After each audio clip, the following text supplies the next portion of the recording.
আসসালামু আলাইকুম everyone, welcome to the Muslim mindset episode 2। আজকে আমরা শিখব যে কখন আমরা অন্যকে নিয়ে চিন্তা করব এবং কখন আমরা নিজেদেরকে নিয়ে চিন্তা করব।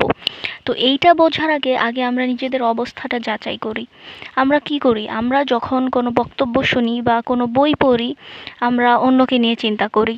আমরা যখন ফ্রি টাইমে থাকি তখন আমরা অন্যকে নিয়ে সমালোচনা করি। আমাদের ফ্রেন্ডের সাথে অন্যদেরকে নিয়ে সমালোচনা করি। আমাদের পরিবারের সাথে আমরা অন্যদেরকে নিয়ে সমালোচনা করি।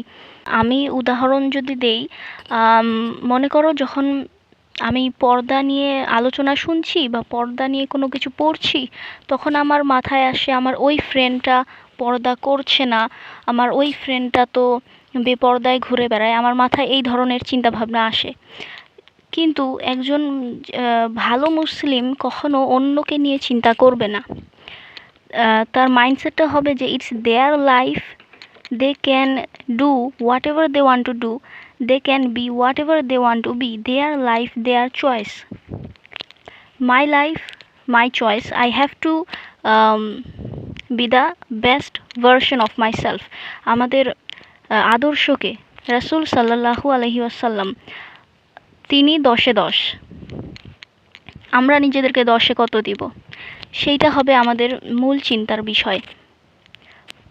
প্রত্যেকের চিন্তা হবে আমাদের নিজেদেরকে নিয়ে। আমাদের কৃতকর্মের জন্য আমাদেরকে হিসাব দিতে হবে, তাদের কৃতকর্মের জন্য তাদেরকে হিসাব দিতে হবে। ভাবে নিজেকে উন্নত করব, সেইটাই হবে আমার মূল চিন্তা। সবসময় নিজেকে নিয়ে আমাকে ভাবতে হবে, আমি কোন পজিশনে আছি, আমি কি করছি, কোথায় যাচ্ছি, কি করছি, সেই ধরনের সেই চিন্তাগুলা হবে আমার। ঠিক আছে? আর নাম্বার 2, কখন আমরা অন্যকে নিয়ে চিন্তা করব। আমার আমার ব্যক্তিগতভাবে আমি এটা উপলব্ধি করছি যে যখন আমরা ভোগ করব, সেই সময়টাতে আমাদেরকে অন্যের কথা চিন্তা করতে হবে। মুসলমান কখনো ভোগবাদী হবে না।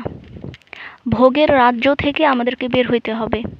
বাসায় খাবার আছে, আমি ভালো আছি, আমাকে চিন্তা করতে হবে যে আমার প্রতিবেশী কেমন আছে, বা আমার রাষ্ট্রের দায়িত্ব আমার হাতে আছে, আমি সব কিছু ভোগ করব না, আমার দায়িত্ব আমাকে ঠিকমতো পালন করতে হবে।